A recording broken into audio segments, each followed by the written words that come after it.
when I witnessed my mother getting beat up. And as a child, you see all the abuses. And I always kind of thought that as a result of that, she took it out on me.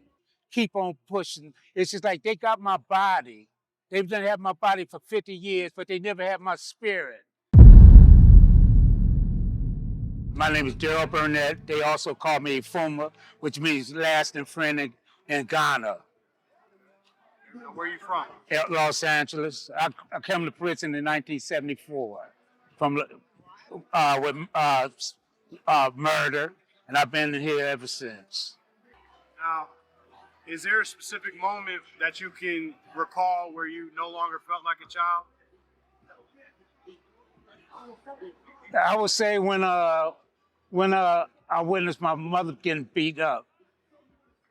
That and then and as a child, you see all the abuses, right? And then you in a way you just freeze, or you don't be there for her and her need when you see things happening like that. And I always kind of thought that as a result of that, she took it out on me. And she took since I wasn't there for her, at her time of need. The abuse happened to me, through her. I think growing up, I'm 69 years old. So growing up in that era, I think is totally different from today in terms of how people punish their children, especially if people come from the South, where that's getting whipped or getting punished with a extension cord. That's like the norm, as opposed to today, right? Today is like torture is viewed as torture. So all of us, I think, from my generation, really been harmed. Yet, and that's went unnoticed. And so I come from a family of 7, and I think in some ways all 7 of us been harmed. And I'm 2 of us come to prison, right? And the rest been addicted to drugs, right? And all different forms of harm as the result of parents didn't know how to be parents. But you don't blame them because you get this generational trauma that year after year, or generation after generation, and that's what exists today. You look at it on the streets today, where youngsters, kids, no fathers, no mothers, growing up on the streets, right? And so just imagine their parents and their parents and their parents, and when is it going to stop? The trauma that we experience as kids, as generations, right? So my thing today is I always tell my story in a way that enough is really enough. What we going to do as men to stop contributing to the dysfunction. Like beginning on the yard here, for example. You've been here before. You see all the different tables, right? So you get our sense of self-hatred today. We don't deal with like the generational trauma of what was done to us as people. The self-hatred, the color complex, the N-word, all that, that leads to the dysfunction that exists in our community. We used to be black, now we ends. We used to be queens, and can we bees and hoes now? So for me, it's all about trying for us to be whole.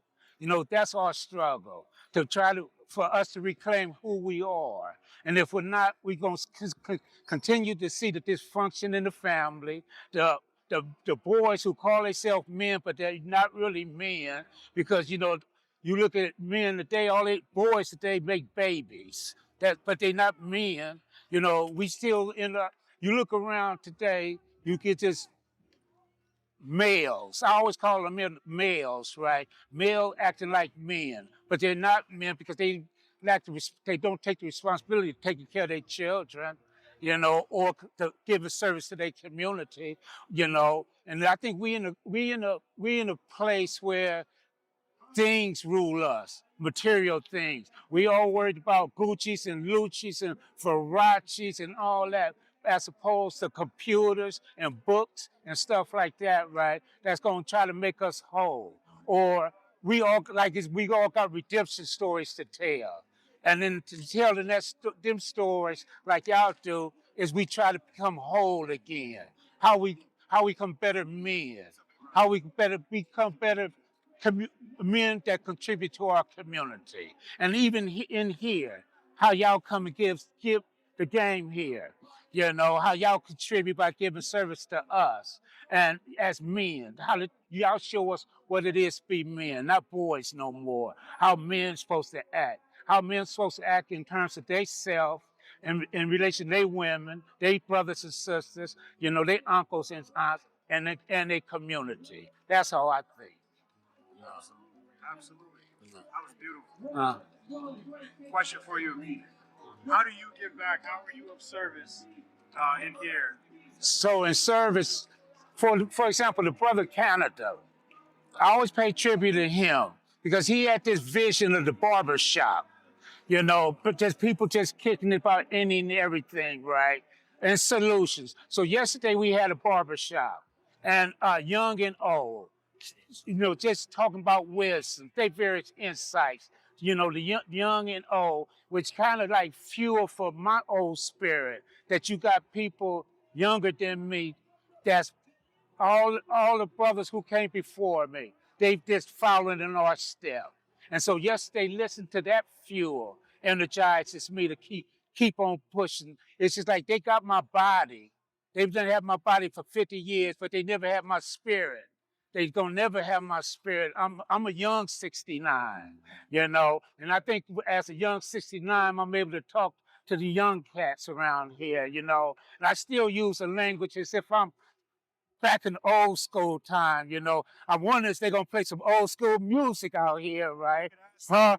You know, we need some old school music, you know. We don't need the all the time, we don't need the division type of music, you know, like the self-hatred music or the division music. We need some black love music. What's your favorite music? I like, hey, so in the morning I get up and dance to James Brown in the spirit of my mama. She used to have me doing the twist for all her friends, right? I like Bob Marley redemption song. You know, emancipate yourself from mental slavery, which I think we still suffer from, the self-hatred. We don't, you know, we got this thing about, we don't embrace black love no more. You know, when I look at you with darted eyes, as if you my enemy, as opposed to my brother. You know, you my end. You know yeah, you my brother. You know, and I'm like, if that we might be brothers. We might be brothers because we all scattered across the planet. So we might be kin folks. We just don't know. You know, that's the effect that slavery done to us, that we might not know we brothers. You know, so you my brother.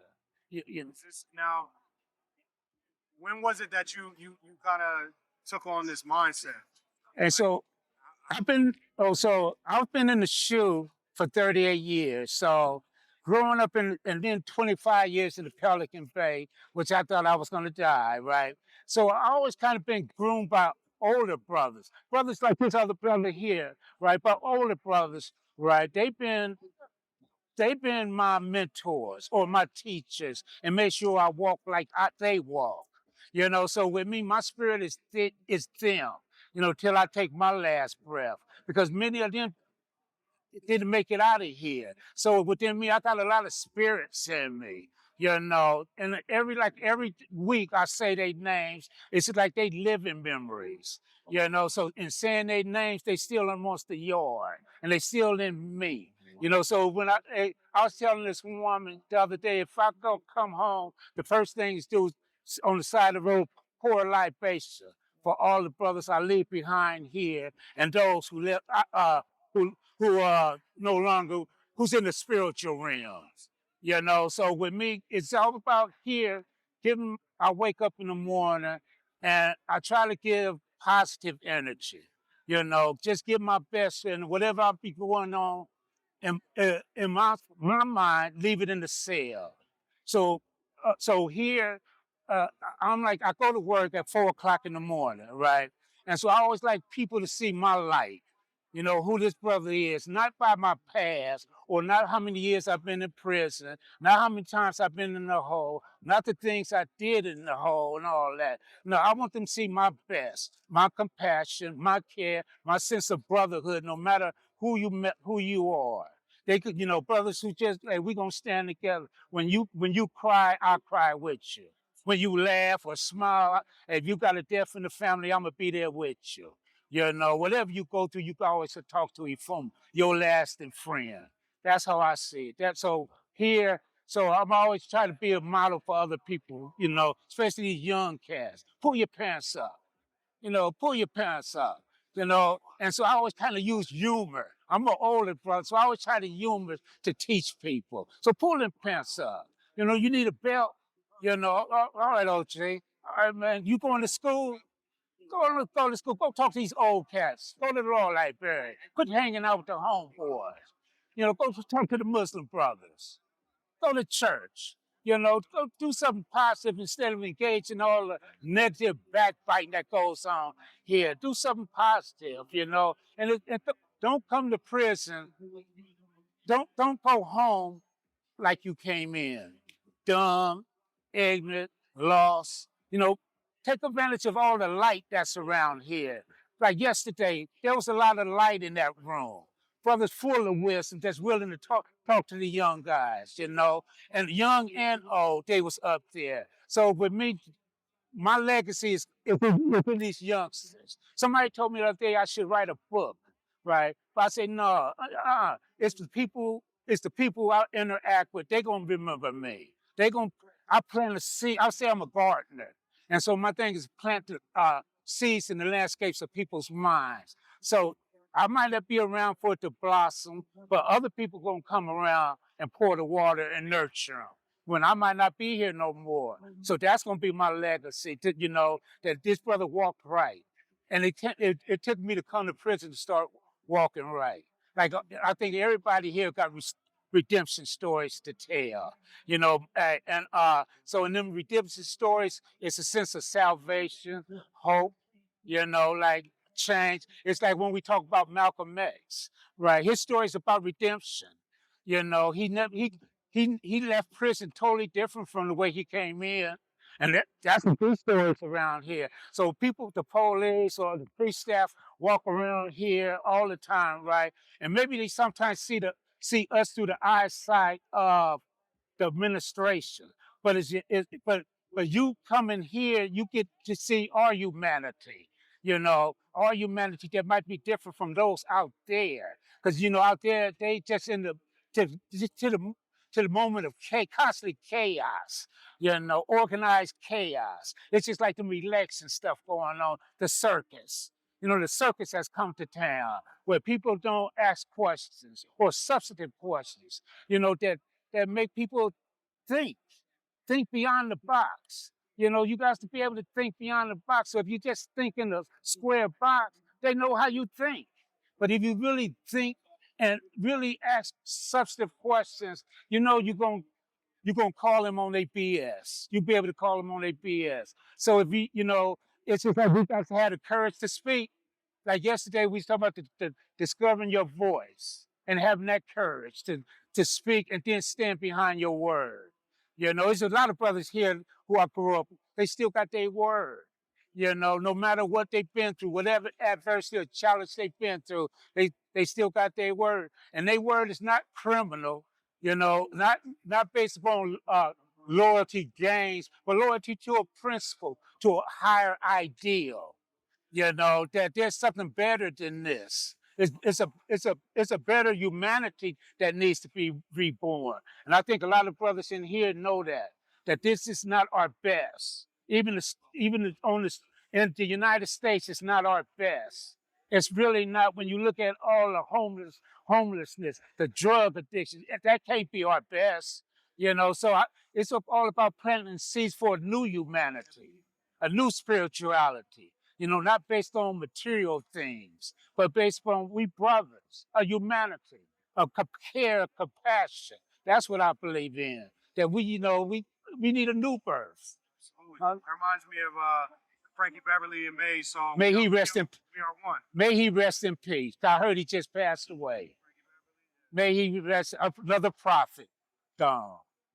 Yeah, what did you think about Frankie Beverly and Maze? Oh, hey, so like I said, I'm in the soul music. I'm in the music that make me think, that inspire me, make me dance. So like I said, I play jazz. So when my sister died, I played John Coltrane.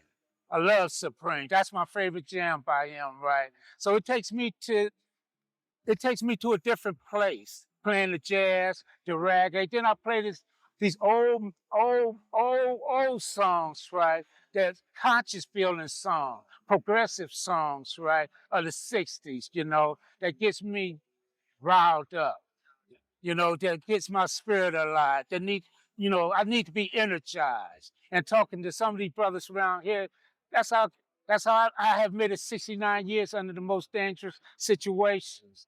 So I know I'm blessed for us to meet, to be around these brothers around here.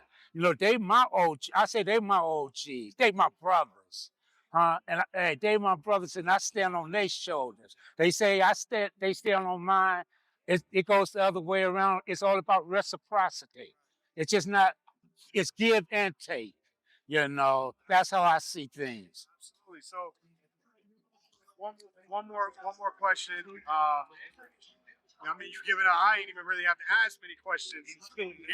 Here's another brother. There's another brother on deck. He gonna spit the same thing to you.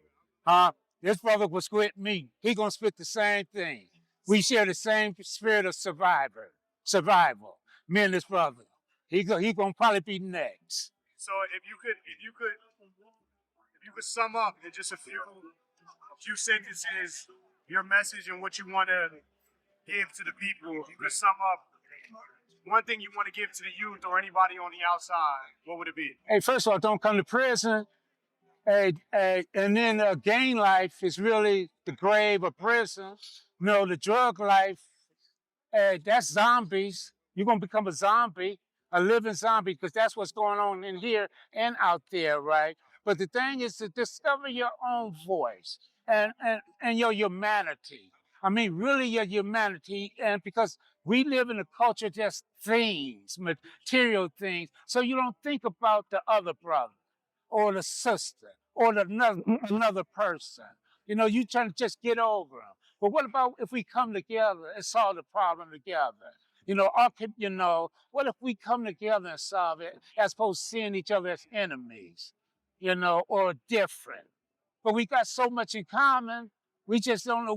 Hey, why can't we experience love, black love, or love, period?